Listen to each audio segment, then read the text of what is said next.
Inside Story Uganda, real source of political updates.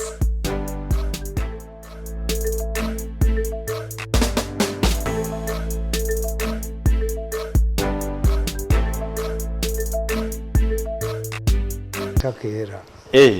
Hapana. Mzee Tamale ino obuntu. Owa takera.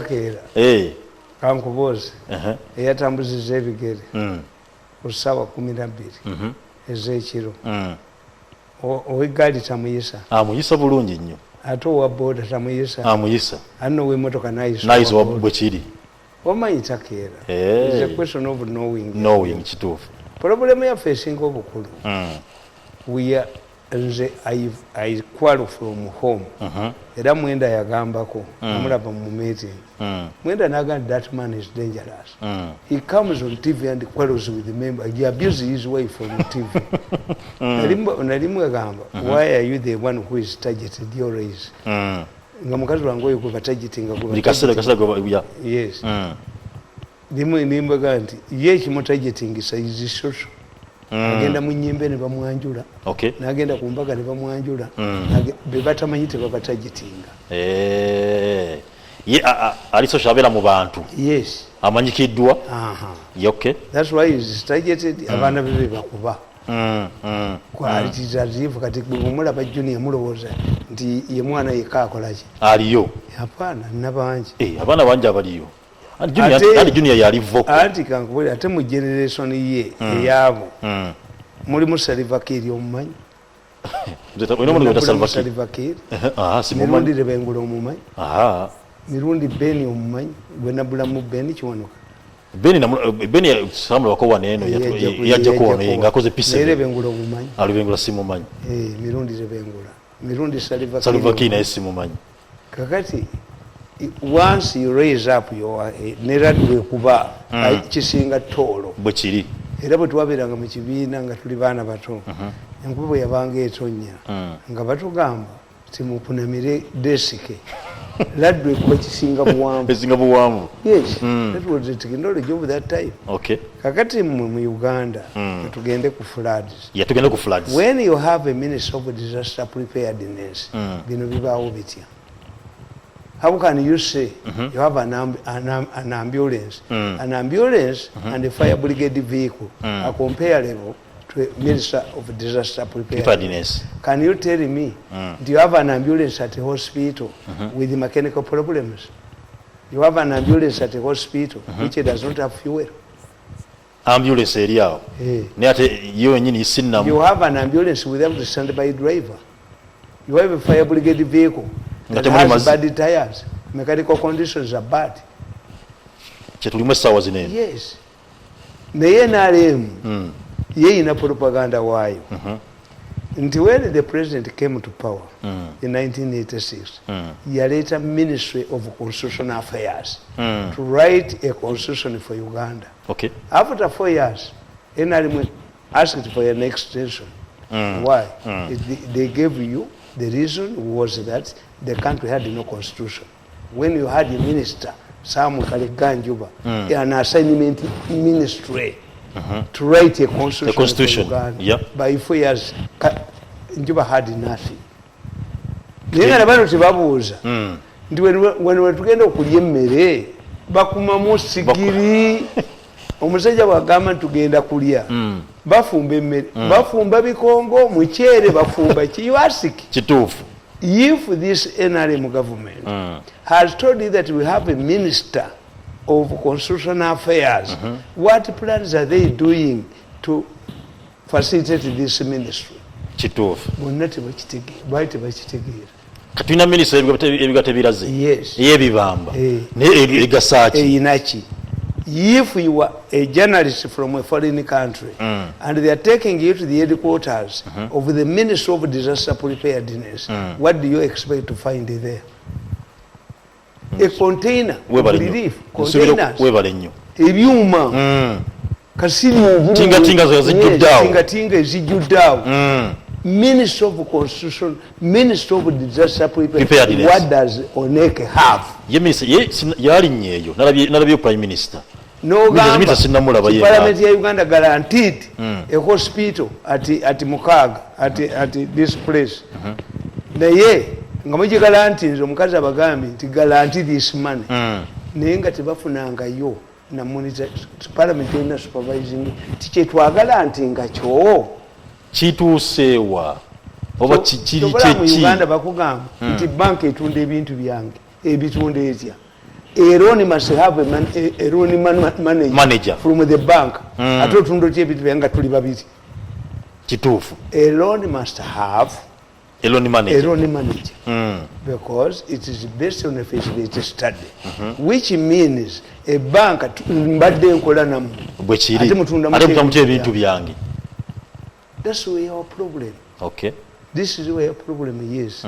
In a country where you have a minister of disaster preparedness. Nti abasajja basebe migwo kujjayo emmotoka. N'emmotoka ya polisi n'ejjanga emipiira gyayo mu.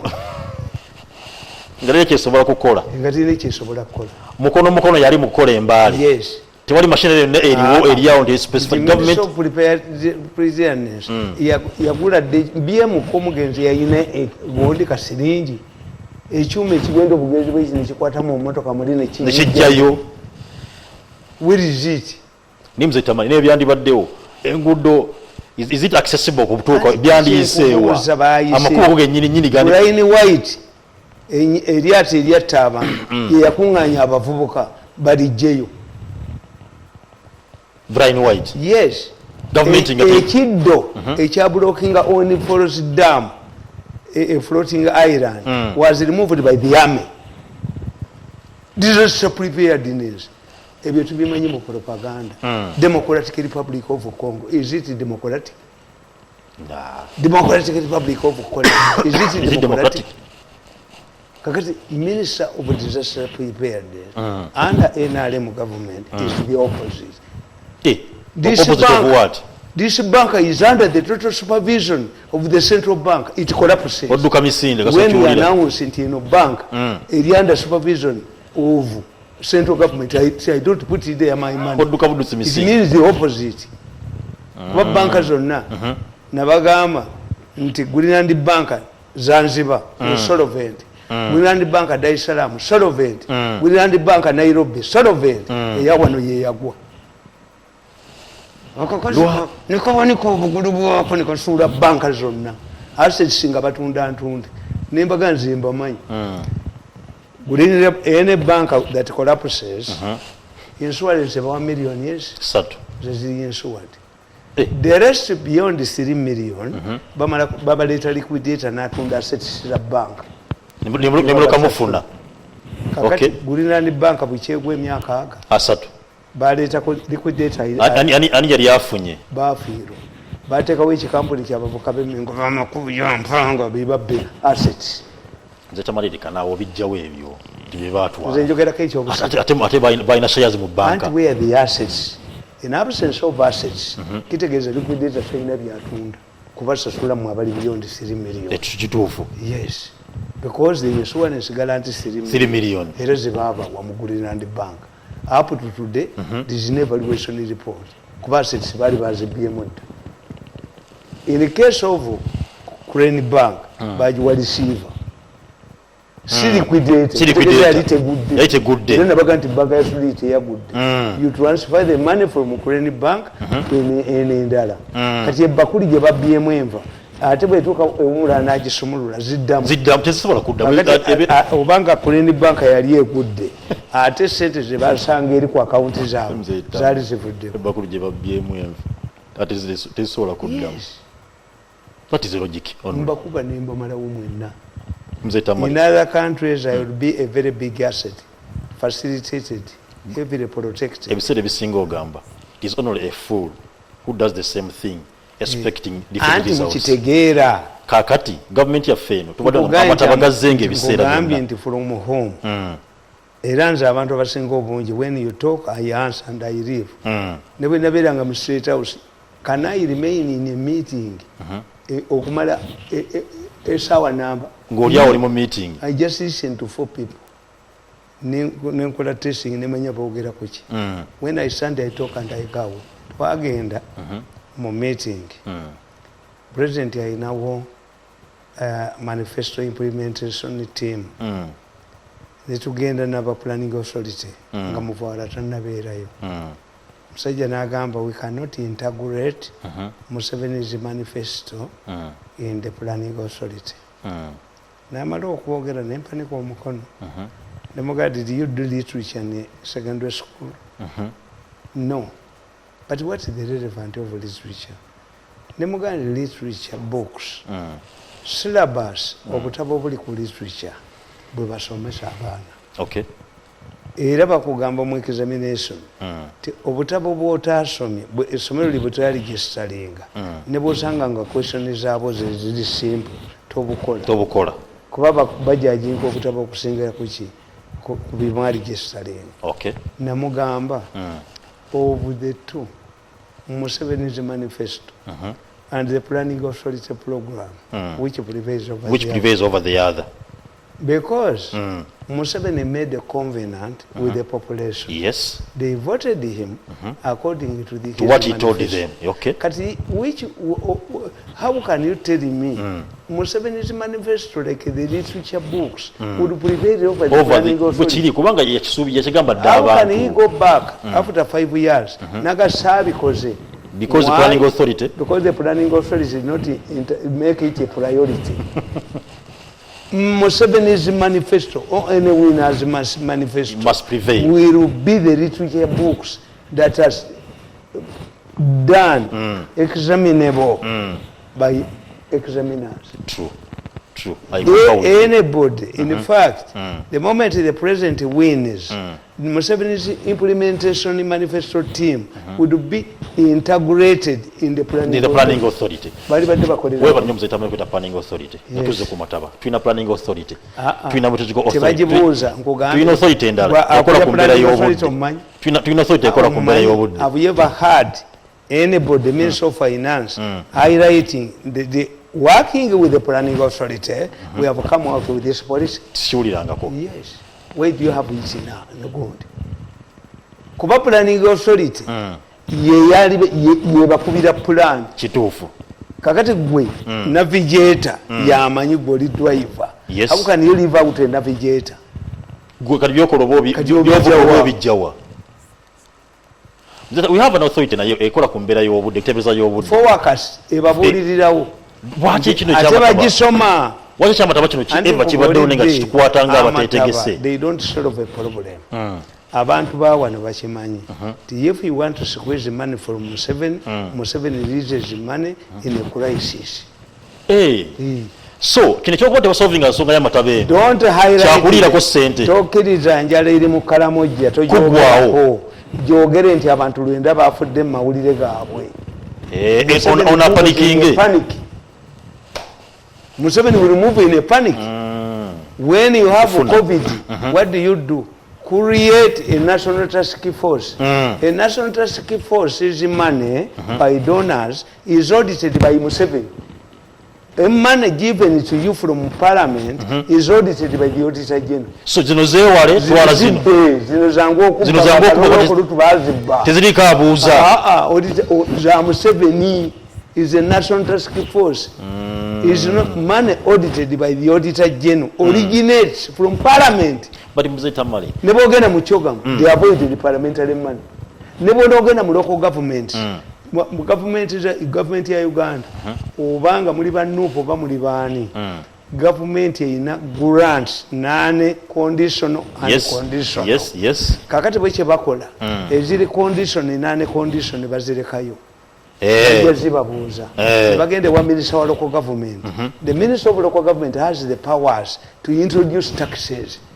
Ez'emichomo Museveni n'alwanyisa emichomo tebagijjaawo kubanga zino tiziri audited by the Auditor General zaabwe ne graduate tax bwe yali amataba gano okuba nti gagodde ekibeerawo kankubuuze egonde buduuda do you believe nti buduuda omugga gumenyeddwa guva Kenya gufuladinga ne guyibwa amazzi? There have been people on the mountains from time immemorial. Yes. Lwaki ku mulembe gwa Museveni buduuda wafuuse buduuda bamukolera mu ssente kasitobera mean Mzee Tamale as Museveni is Museveni is a mean man bobera mean mu family abana bakuletiga n'ababinga bamusibye ku mpindu n'abakazi ababagagga bababo babaleta ku mpindu sijja kuswala muntu ali yazire mzadde obera mukodagana gewamba bamba twamuwambye kali bampambye yes kati ekiri mu government olwaleero no Museveni blood goes where it is needed efe tukimanyi nti abasirikale abali ku parade bagwa lwaki bwe bayimirira omusayi gujja mu bigere ne baweta balance Rwanda gwa ku parade opa mu magye you to Southern Sudan bagwanga 10 olina abagoberezi bangi abali mu myaka gyange fe abatali ku mirembe gy'amini obote ogambye buduuda mbale floods tezaaliwo mu mirembe gy'abazimba amayumba g'ebuduuda galiwa ettaka baligula waliwo bagulanga foni gavumenti agambako gerasimba ennyumba 9 twakalabako 10 zokka zezakazimbi. In charge of disaster preparedness is comparable to an ambulance without tires. Kinene nnyo ekyo. Is comparable to fire brigade vehicle babuyita bate they grants nti emmotoka ya water eyina obuyinza okunywa amazzi mwaka akawo kituufu tesasula bwe kiri what fire brigade eyina powers okuba ennyumba eno negisula ku endala to get its way mu Uganda mwosanga fire brigade nga basirikale balina kuvaamu abali armed bakiryalinga ekkubo lwaki abasajja bakuga nti muzeeyi tukubuulire zitwala amazzi ku masomero fire brigade bwogiraba etwala amazzi fire brigade negenda Kasubi nekomawo enywe neddayo omuliro gukaaba nga muliro gugirinda diurant abazungu babulekamu nembuzimbako fire brigade yali tesobola kuzikiza paaka yadi egirina kati ogikubira ekyessimu oba tesobola kuzikiza gundi paaka yadi ogiyite Masaka oba omala biseera. Yes. These are open things. Who is to blame? Nti hauma nti muba temumanyi musajja awandika nti akatabo nti bonna baasumagira. Do you discuss nayogedde ku lw'omukaaga ne mbagamba nti omwana yadduse muemu ku kampu ezemu. They are alleging that this is a research carried out under finance by the American embassy. Omwana najja kid nangamba nti nze maze nabo emyaka egi naye balina sente mu different areas babadde bantwala mbala nembuukamu n'essimu yaabwe najja nayo n'amasimu gaabwe ne sente zebadde basaba. Do you know what they did? No. They rounded up abaana bonna mu Kampala eggulu obwana bonna bwabukutte obwadde bascreeningamu balina gwe banoonya nebeerabira nti by the time Kabaka yanoonya Jesus abagenda omuga nti omwana wa nnaku nnya yatta abaana ab'ennaku nnya bonna nga Jesus ali Misiri kituufu ye nga yadduse yayiseemu dda kakati barawundinza apo obwana tusikuriinire tekyabadde kyakuba bajja ku makubo ate bakiwulirako do you want to solve oyo omuwala eyali mu jenda bamuyita nti ng'akola ngaani eyali minisita Nakiwala yagenda n'agamba abantu seba president buli muvubuka mu miliyoni 5 can a minister tell a president jamulije tuli yafunako biliyoni 6 gy'abaana ku street okwo biliyoni 6 mu covid wano zikira nemba gamba abaana mukwate bakadda bammwe bamuwanga lutaaya baani babukyana obwana bubalume kale naye mu butikka kulole Bigirimana ngali mu jenda rehabilitated abaana abo abazungu bategeera ti abaana ba juveniles tebasibwa mu makomera ne babakolera camping buli district eyina ya kituufu. Bigirimana rehabilitated all of these centers lwaki tebabatwalayo ye buli gobakata bamutwala bamuteekawa nze eyo ngisolovinga olunaku lumu. Let me arrest this kid ambulire bakadde be mbabuuze did you reporting omwana waabuze then I charge you with negligence gw'omuzadde. Yes kubanga bwe batamanyi ti obwana babuleeta mu mmotoka ne bamuyiwa wano okuva e Karamojja bano akakaana kaalise I have all the telephone numbers akana kantutte ne kandaga ku police station yemu ne kanga nti oyo n'oyo omulaba mu police we be bankwata kati bwe kibaali yakiti kyadde ne project eriawo round them up ne project ina kyekola anti round tebaja ndo ku delegation za Mirundi bo barawuniza up to screen them wamutaddewo ayo mwana tibayina gye bamujja kaso mwana gwe mu bulira konzo jamiso bulira konzo ku Sunday nja kuleetera amasimu ago naye abadde bafuna sente ngo ono omwana ali mu kasode bamuga yagenda mu America okikakasa I will give you exam 2 letters one was written to the president another one to the American ambassador informing them about this ndoza bakozanga bajini ya pigs biri mu gwanga wano Uganda tuli kuki so siya bino byonna nyango to solve but you don't solve the problem wano mugala to solving tetumalawo kizibu kubanga kiba kyakulira tiri designing nti uyoneke yali badde yagenda nze Tamale kino kyana bali kikwatibwa kitya amate kyamata kino kubanga go tegagenda kuggwa nkuba tejja kuvaawo nkugambi ija kusitula ng'etonnya Elizabeth yo Netherlands nsi ye bayita Netherlands yo gimanyi yes Netherlands ekitegeeza nti under the sea Netherlands bakwata ebimotoka ebikadde nakyo tukirimu twabisomange do people die in Netherlands over floods no why Japan bw'ogisoma ekibuga Tokyo enjazi z'ensi bwe zeetoolera bwe ziti every 40 years Tokyo efuna earthquake but the problem the solution is casualties ezasooka size eziriwo kati yes they learned bayina ebizimbe ebitambulira ku sepulingi kinyeenya naye tekigwa bayina materials bulooka ennene tebakyazizimbisa no ebizimbe ebisinga obujje tebakyazimbisa blocks bayina Israel bwe bakyusa ekibuga kyabwe kijja e Tel Aviv okukitwala e Jerusalem ebizimbe babizimbulawo Amini yagoba abayisraeli wano lwaki bazimba egindi embuya ne bazimba ebizimbe ku sipiidi y'amaanyi ne bamubanja ng'ebisenge bajja nabyo ne balagumubanja sente technology if you want to solve a problem you solve it but Ugandan problems they become commercial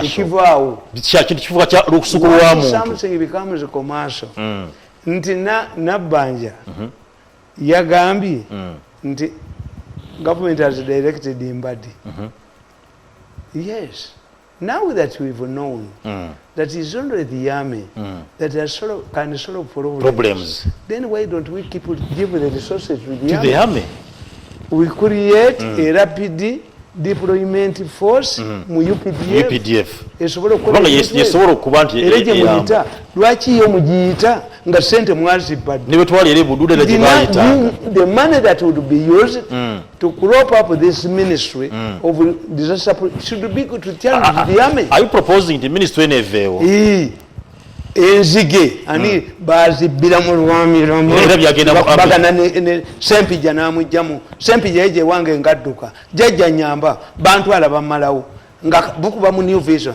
Sempija ya sente za mawako emotion had already reached the parliamentary level I saved the Sempija esimu najijjako mulinda lwalidda fwe kasito saba oluzaalo n'otalusasula abaana bafa alikomawo ejje kudda ate ko bakubatadda nze nvaawo naye who defeated the ensige it was the army baatugambako nti tulina kampuni gye twakayalinga mu myaka okulwanisa ensige yasigale tubanja obukadde bwa dola lwamiromana yasooka okujjawo ne babutwala how many times did we go back to parliament fenzige enzige we defeated nga baliwo obunyonyi obuli mu bbanga bulabe bwezijja do you know the ministry yatwala a team to Kenya to study enzige obaza buloba zakiraga zabaya genda yakumona report nibasajjamwe balwamira mamu ensejja bakwatako the enzige we defeated by General Kavuma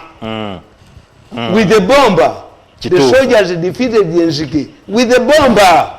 Bagina wansi all of this money wasted zagula bizimbe bweru ne babikwatirayo kyovala bantu government nabagamba teawusigalo kasita ayagala amaka abonyabonya omukazi kituufu enva ziteekamu omunnyo mungi emmere agikonya akola ki naye ye bwajja mu maka atereera if this group etawaanya Museveni takes power Ugandans bajja kwekokkola Museveni kuba bu solution bazirina tebaziimplement nga kuba baagala kusuula ono the moment this group takes power byonna bijja kutereera omusita mulinga kagamba nti president talina kyasobola kukola nekiyitamu anti mumuyambye who is there to help him alina okumuyamba yemu yerondera abantu ani asobola okumuyamba andi nkubuulire bonna bafaanagana ekyuma ekikadde emotoka enkadde nogiteekamu ekipya yeefa bwoteka mukyuma ekyuma ekipya mu motoka kitta kiri eyo yaleeta balala n'abateekawo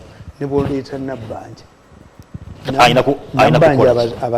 abasawo be yasanga egombe nga tebakoze tebaliyo iyi baddayo dda bakola kakati addeyo ogwokubiri akoleyo ki yes nembuuza nti abava muwanga kivumbi avaawo ava Butambala Aisha Kabanda avaawo Butambala Haji Moses Yegonga avaawo Butambala lwaki eddwaliro eryo tebaliyingirangamu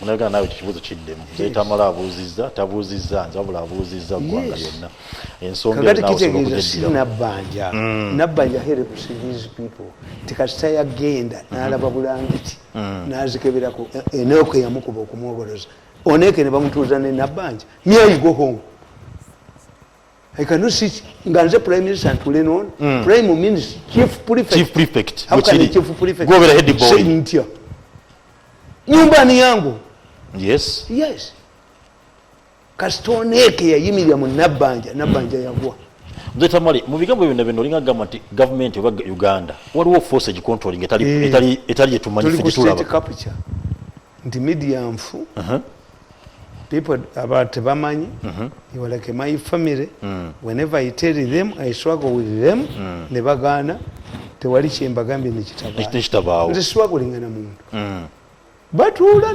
ne baga ekyo nkiganya kigenda genda ono ne bagaana oba baana ffe tatwagala ayagala bali ffe takola kibi nze nga nesirikira but at the end of the day bonna bakomawo gavumenti yapromisa okuba nti ezimbira abantu bana amayumba ebaga bave mu kikibu anti budget eriwa why is it not era kyobulaba betikame bamuwaana nnyo ayigigi bamuwaabwe odita jeno waabwe odita jeno muwanga yakola ekyobusiru ekitakolebwa mu nsi kyekiriwa nze banga navuma first lady which I cannot do mu munnabuddu naye muwanga yagamba the first lady traveled to Israel five times they were 8 naye nga tukimanyi nti from Tel Aviv to Entebbe 8 hours muwanga n'atuulawo nenkalabiye ne bamwongeza omusaala.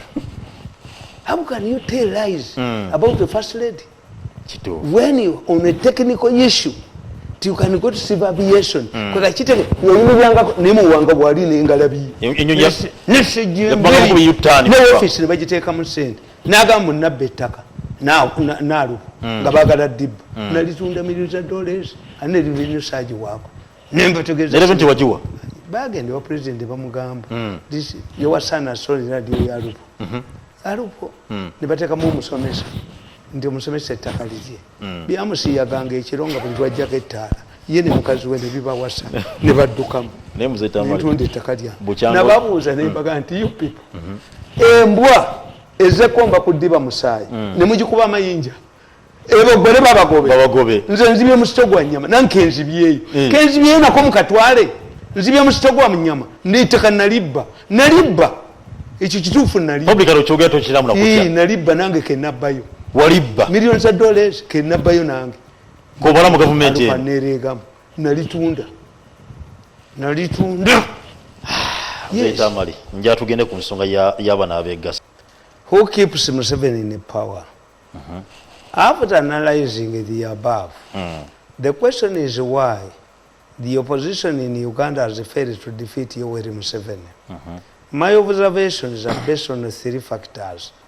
In almost all African countries where the incumbents have been defeated, there are 3 other remarkable factors. In political science, a defeat and a loss are different. Byawukana. You can be defeated, you can lose power. You can lose an election or defeated. Okay. A defeat means you embarked on unpopular policies and as a result, you've lost power. Oh. A loss means, losing an election means that the public was tired. Abantu bakoye. Baba koye. Nti gwe mu Kampala besi yatuwangula n'obululu 403. Kati Museveni yalonda tumwebaza. Namuteeka mu president's office. N'aleeta Musisi. Besi yatuwangula n'emitwalo 17. Tumwebaza ne Musisi basanga all councillors belongo to NRM. What you don't know, nti Lukwago was an independent. Yes. Bali babuza na academic papers izi. Lukwago had been decisively defeated by Omwana Reverend Yani on Sematimba. Peter Sematimba. Abena ali mu balopa box.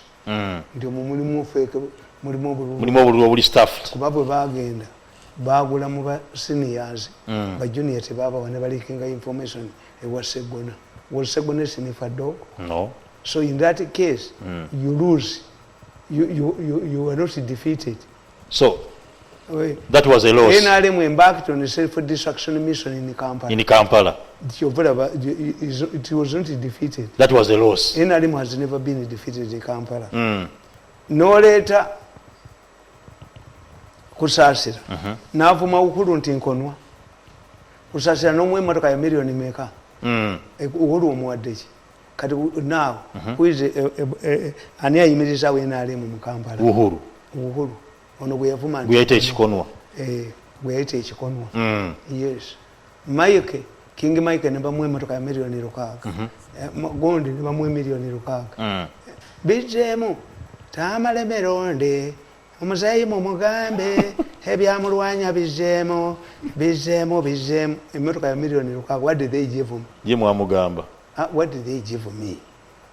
Akalulu ka muzeyi akali sebo mugende nabo. Kakati nkuganti a defeat. I analyze where African leaders have been defeated and where they have lost power. Okay. And I enumerated the reasons why. Number one, the opposition is fragmented in Africa. In many African countries, political parties rotate around ethnicity, which renders efforts to forge unity against the incumbent impossible. In addition, the opposition lacks money to survive and only resorts to being immortals of the regime. This means that the incumbent in such cases controls both his party and the opposition. This is how, you see, more politics, if the opposition gets benefits as if they are in a government, then like those in a government, where will they get the agitation of getting okuyingira mu bukulembeze? Obanga omukazi atali muwoowe naye obeera naye mu kisiebo kati omuwoowe afuna ki? You chase away the nani muwoowe. Omukazi ow'empeta bw'abanga tasobola kuleeta mwana musika, what is empeta for? Kakati politics wa Museveni wa universality, bonna bagaggawale, bonna bakosome, bonna bakole ki. Kati what does it mean? The opposition lacks the agitation to remove him. So you're saying they are comfortable ebali? Yes. Nti Lukwago, I supported the Ofono. Imagine a situation. No, you can't support. Wait a situation. Nti omukazi gwoyina gwopangisiza ennyumba hajati namba 2 haki eyokubiri nosanga omusajja mu saati zo, nosanga omusajja ng'avuga emmotoka yo, n'omusanga mu nnyumba yo ne mukazi wo haki eyokubiri nakkubiramu ne bw'omukuba embazze ku mutwe. Ekituufu mba mutuufu. Society ekkiriza. Mba mutuufu. Yajoze nnyo ki? Ekiri omusajja. Imagine Lukwago is mupakasi of Museveni. Because Kampala State Authority is under the total control of Museveni. His finances come from the national coffers directly. He drives a vehicle, a million. He comes to a panel ku TV n'avuma Museveni. Ofuno akole ki? Mzee Tamale. Does Ofuno enjoy the same facilities like Lukwago? No. Yes. If I was sick, muwala wa president bamutwala okuzaala ebweru ne baga nti ezo zizimba amalwaliro ga matente ward zimeka. Nambozi is in America. Who is questioning this? Tewali. Ekitegeeza NRM is captured. Tukite imperialism. Imperialism means somebody captures your head. Nolowooza byakole bye bituufu. Mbuuliraayo abasajja abalwana mu nsiko be baali bazisenga babakubira emizinga. Even apiriga tebakuba emizinga 21. Naye ono omuwala yafiira mu accident owa DP bamukubira emizinga 21. Owa DP emizinga 21. Ono omuwala yafiira mu accident. Yes. Emizinga 21. Ekitegeeza the opposition benefits more. But the question is, are we going, the Museveni supporters, will we enjoy the same facilities? Gatuvudde mbukulembeze. Bali bituwa. Bo bali bituwa. Yes, system neetambula. Kuba you cannot tell a rich man, you don't know how to use my money, your money. Why are you not rich? Kituufu. Tuyitagenda wa hamu nomuga nti mwabagaga temanyi kusasendeza gwenga toyina. Kakati kitegeeza tusinza ga Museveni nti politics wetakola nga muyambye emyaka 40. Are you saying embeera eno gyeyogeddeko? Yes. Weapon ya President Museveni okuba mukumira mu buyinza muyamba. Ye muyamba. Nti opposition cheba namanyi gakola ki? Gamulwanisa because they are comfortable. Yes. Enkoko enzungu emanyi okutakula. Kana kaganda ke kamanyi okutakula. Kituufu. Kakati agitation ya opposition okutakinga power mu Uganda teriimu. Ate beegasse. Anti nkubulya teriimu. Bazanyira ku bwongo. Teriimu. Why should they fight when they are comfortable? Numbers is in America. Who is comfortable? Who is raising this issue? Who is comfortable? The opposition is getting more. They can be comfortable bakulembeze fabanasa comfortable. Buza buchana. Obuze muwanga lutaya. Oba when you go for these panels. No sanga abali ku panel. Owena ali mu amwali foti wa opposition. Nange nina kigundi gye nkola banene buli Saturday. Nene musajja gwisa JB owena ali. Agira ku border. Chairman wena ali. Bali bagira mu modo opposition. How can the chairman of NRM protect the interests of NRM in a district nga tayina na kagari? Yali baddayi ne motoka atawo sinonya Museveni abawadde amagari ne mugabba nabawe motoka ne muzibba nabawe NRM yennyini ba leaders singa nabafa kwena yero bicycles ziraba bwana fa kwena ngezo bote bazali yero bicycles zetamali wetunda president Museveni nabanga layidde alayira kulagoga siba NRM.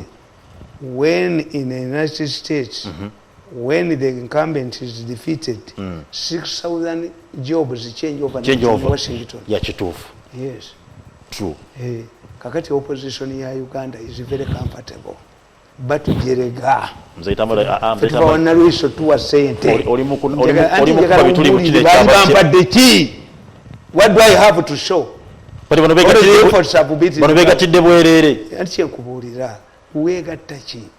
Nga n'omukazi sigukula bukulembeze buli bwekibanga omukazi atali muwoowe naye afumba mu kisiibo kati obuwoowe abwagazaaki abayagaza ki okumuwoowa after all omukazi ow'empeta si yavaamu omusika kakati empeta ebeena makulu ki abakatuliki bajja ne bagoba n'omukazi ow'empeta nze nagamba faazi omukuba kitange anti my mother is not ow'empeta tew'empeta akomewo ng'akomawo ndimanga sibe mu ne bazikolo be bamulabe jangu omugobe w'okukube nze military police yawaka come police bene gandula ndijemu ono Mirundi empeta ye yamulema the moment owempeta left my father failed tayinza kuvaawo ati yavaawo wajiwinge yavaawo wewulirango yo faze yali agenda kugomboka nze military police yawaka ne kujja wange okimanyi kojja wange yakuba faza ne Bible nakyo omayiro akyakuba faza my grandfather azaala mama wange grandmother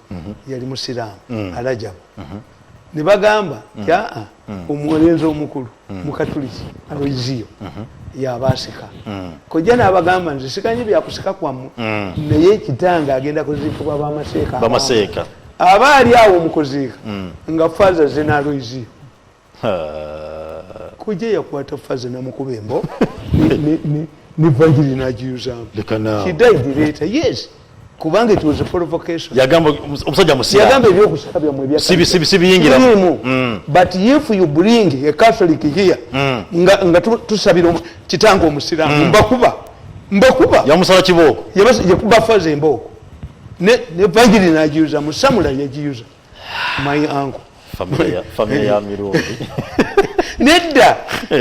Lwaki bali bamuprovoking? Habu yagi kali kajogo. Nti kimuli musiramu alajabu. Musajja ali musira. Naye musajja ali mutuufu. Oli yali musira.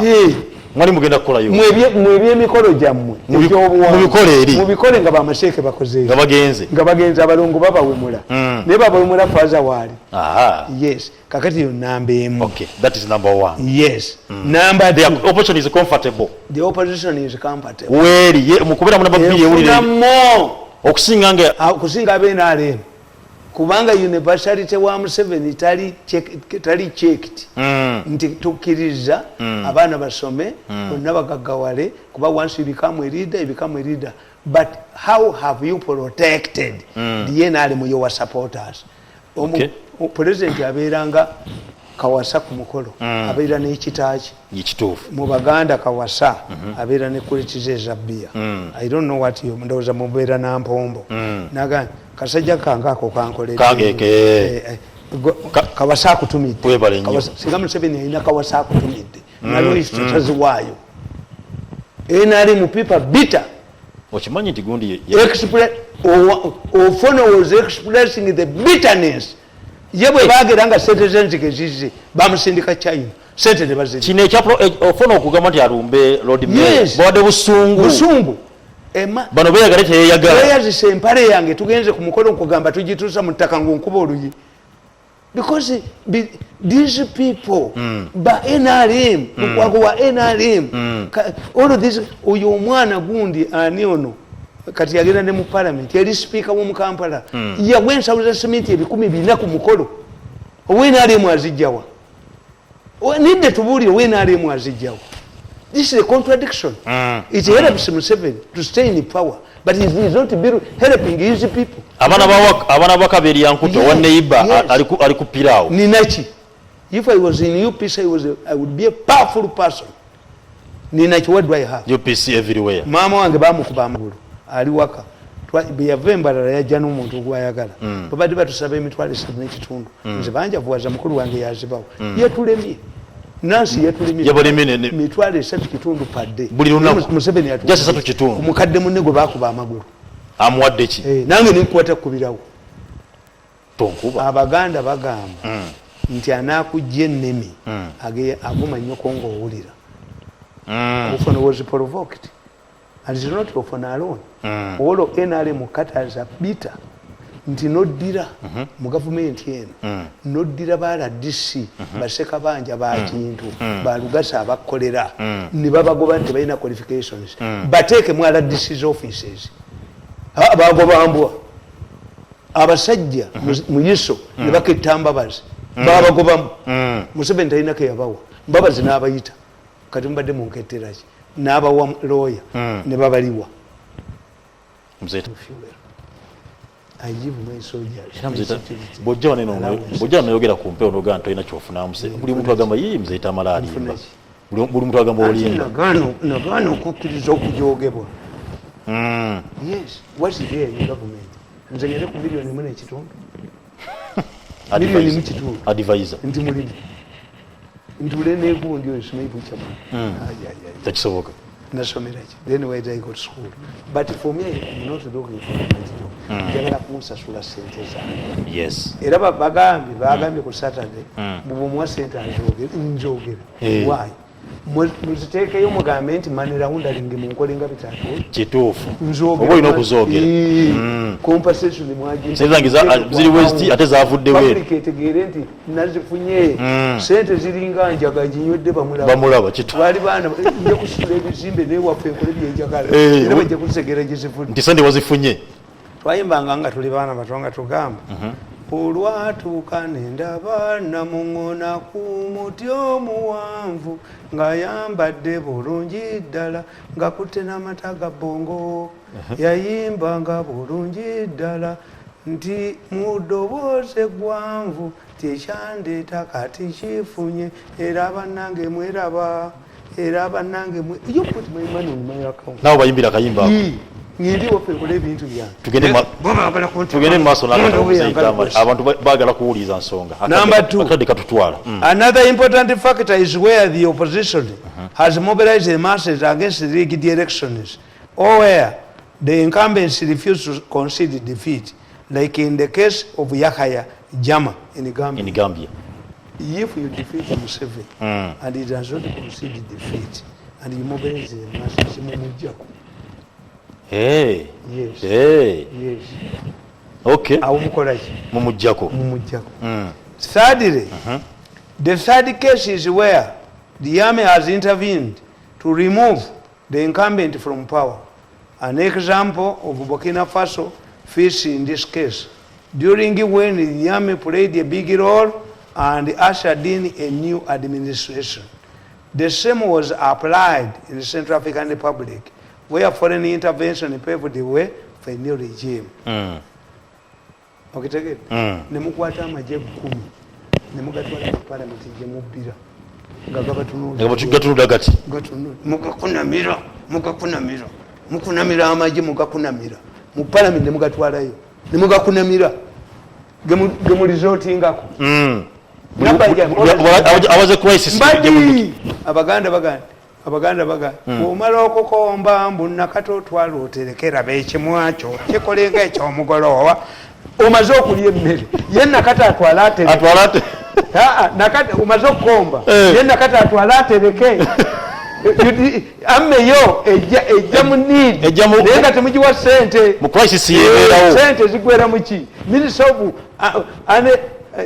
disaster preparedness an ambulance you keep your ambulance without fuel with the bad tires you call in the army mwagiwa sente nabanja ogiwa sente n'emisala bakyaganya okugyongeza ekyagamba ne bajongeza emisala nabanja ayita ayita mbadi eminister wa Burundi wa disaster mwaliga nti kubanga obujozi bwabwe bwe bamala okubba sente bwobakolere collective responsibility Museveni talina na kaledi mu kyalo katamubanja sente zonna za campaign bazibba ne badduka bamala okuzibba ne bapaawo paka akalwa kanaddako. How do you expect the army band to feel when they see General Zeke Kayanja dishing out money to abayimbi ba Chameleon abafuje nnene? Does Chameleon need money? Your band really Chameleon needs money. Avuge nnene yeyagala. What about the army? Onafuwa ekirere ayinachi ogomuka gwafuwa wadde kayine mmere gyali tolaba abasamiriza waliwo omusamiza akuga nti ndeetere entula omusamiza aleeta mbuzi kubanga ayina okulya basaba nkoko ombuzi naye omusajja avuga kino ekigwala ono omusajja owamebandi afuwa ekigwala addayo naki ekyo motoka kyabwe kyonna gageja kubanga bya traffic tebakikuwala ng'awulira nti wawadde mike simanyi kingi mike motoka ya miliyoni 600 kusasira alinyeko ne mu helicopter bamutwala lwakitula kusasira ukulu yali agirinyemu helicopter yali agirinyemu nga bamuyise lwakitula ukulu kusasira yagirinyemu kubanga yakajja ate gosindika ategeze Kampala. Cannot if you want to manage your marriage properly mukazi we yalaga ebweru gwali oyagalako bwadda nga zeboni mu Uganda ku Christmas nojoga bakazi bo what will happen nga zeeyo you are going to face the same women kituufu yes kituufu you are going to face the same women today is Ukulu who is talking on behalf of NRM in Kampala kusaserifa litwaze enkoni half baked enkoni finally the death penalty Museveni is not yet dead.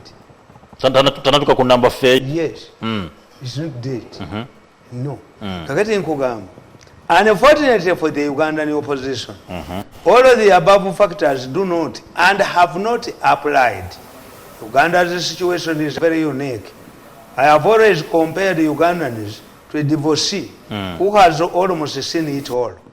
In the mid-80s and 90s, a political wave of change swept across the African continent, ridding it of single-party dictatorships, with each being replaced with a multi-party system.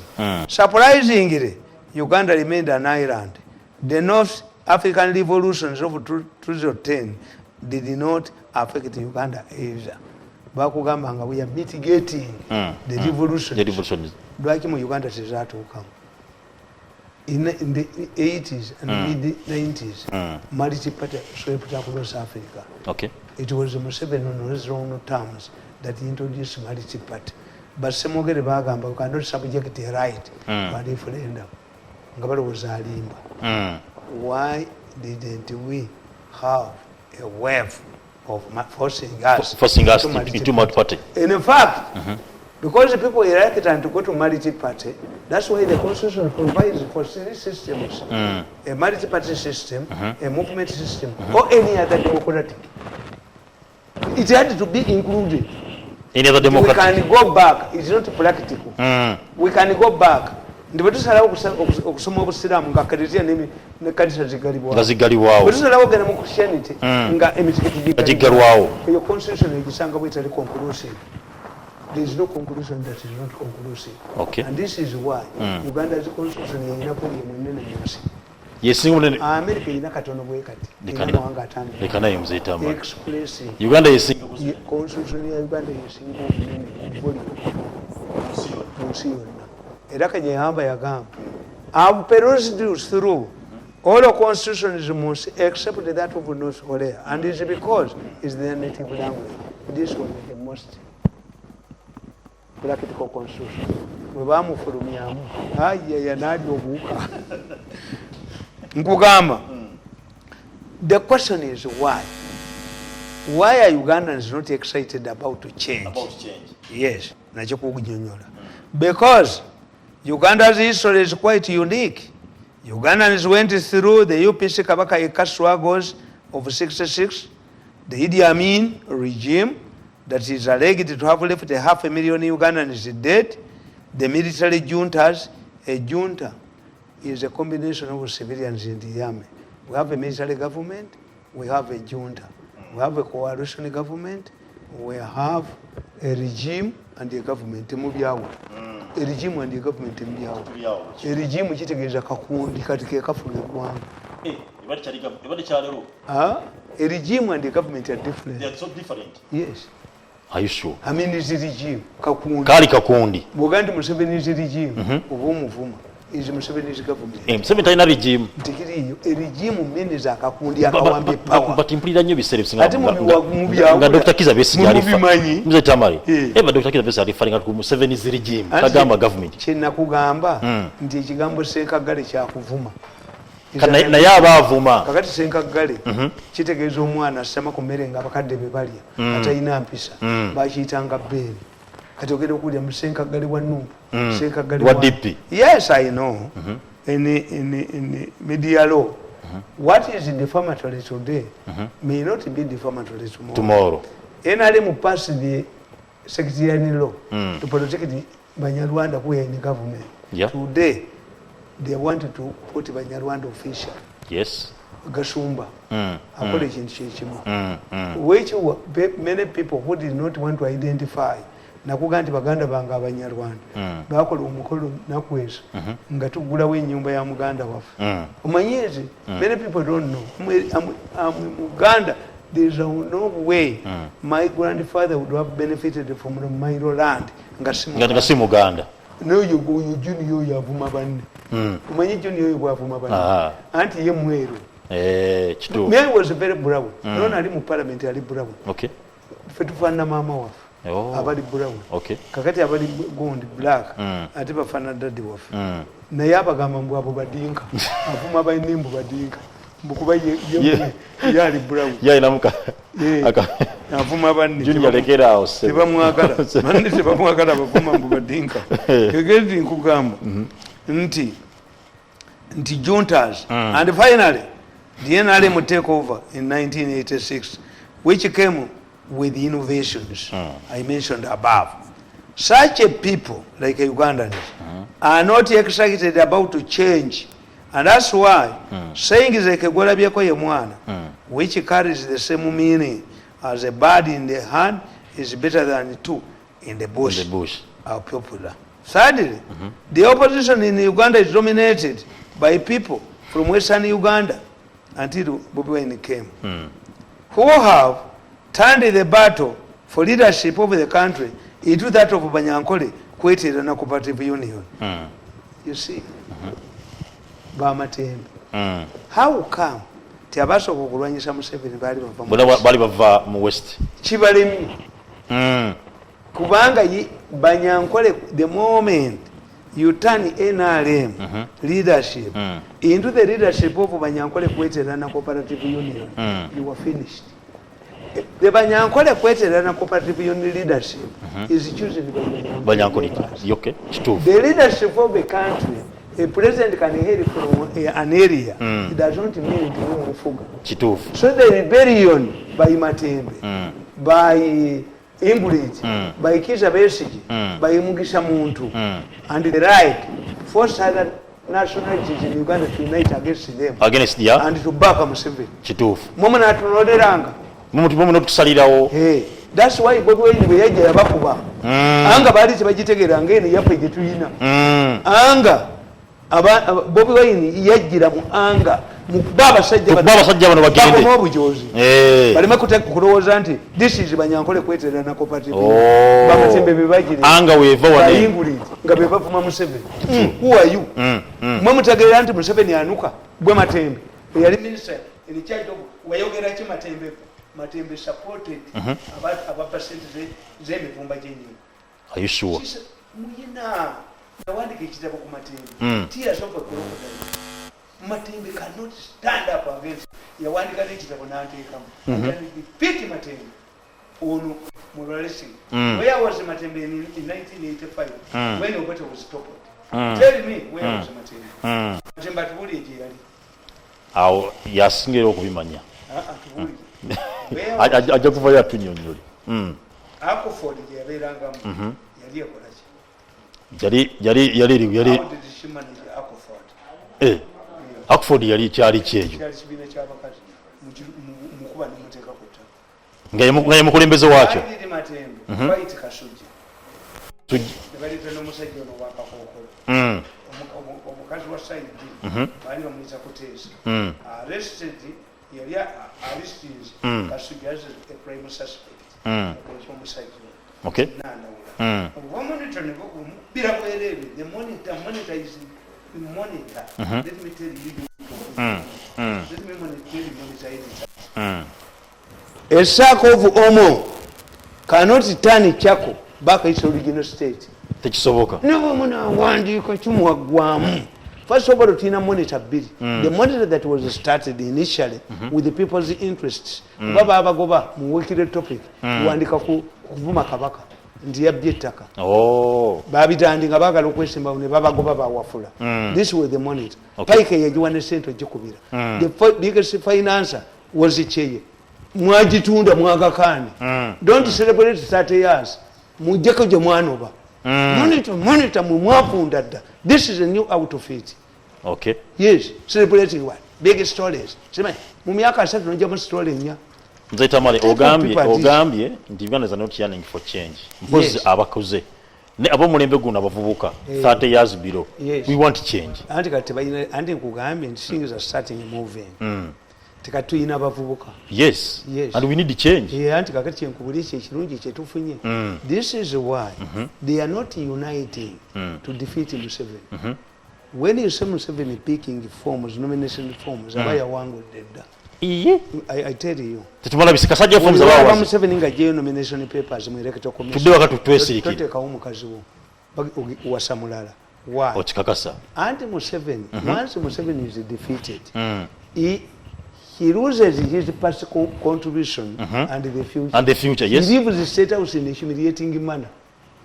Ekitegeeza enkima egenda okubuuka ku ttabi erimu ekwata eddala tegwa omala kubala kuba bwegwefa kituufu. Museveni buli omulaba nga ajjeyo empapula abamaze okubala nti ngenda kuyita. Yes, ate Uganda ne society in a society, a monarchical society, abantu tebakowa mukulembeze. Tewali yakoye Museveni service delivery naffe byatujoga abamukoledde n'atatuwa. nabo babazze ekyo kyokka. That's the bitterness we have. Nti n'abaana bange bambuuza oyinaki n'omwana wa Nadduli Obavumu abuuza Nadduli ayinaki kituufu. People ask mukyala Njuba yayinaki. What force mukyala Njuba okuleeta Bobi Wine mu makaage mukazi mukadde yali ayagala kuba na Bobi Wine. Bitterness. That's the bitterness. She's vomiting anger. We are vomiting anger. Mistreatment. Mutani wa Kajija njoga atya najjako programu zange. So it is anger. Where was mutani wa Kajija? Where were these new players? Some of them were get me in London. Abatujoka kati. Yes. Come on. Mwende huyo zabwe ngolugosi. So people are bitter. People are bitter. Okay. But it's not Museveni. Gende Ruzira. Njagala gende Ruzira. Ombulireyo abasiramu abokeza bajja baabo. In fact, today, nti Amin maintained that this is a republic. You cannot have kings in a republic. In the republic. Where in the republic, a social market passport in the Republic of Uganda, Temuri Kabaka. Republic Kabaka Republic. Upon traditional leaders. Muninga Kamuswaga, Chavaba Gobaye, Wimwenkana, Abakuma Kamuswaga, Bakuma Kabaka. I think about it. Where do you urge?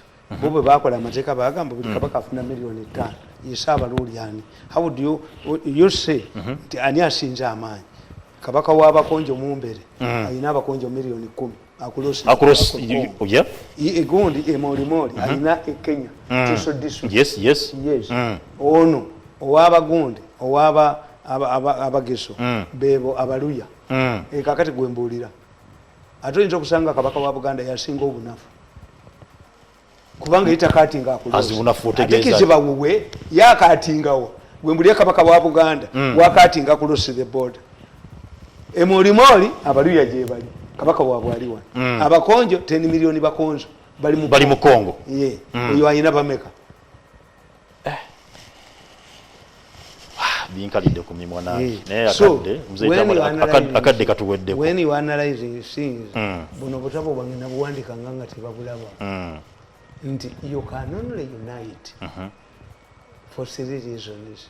One, when you are forced into second round mutula wansi ne mugamba ti Museveni tubadde tumulinaayinze 50+1. Yes ekitegeeza bwe yatuwangudde lwakutema muki bululu bwaffe singa tuwegatta naye ne bwe mugatta obululu bwammwe bwonna bwe muyina era Museveni abawangula ekitegeeza bwe si unity.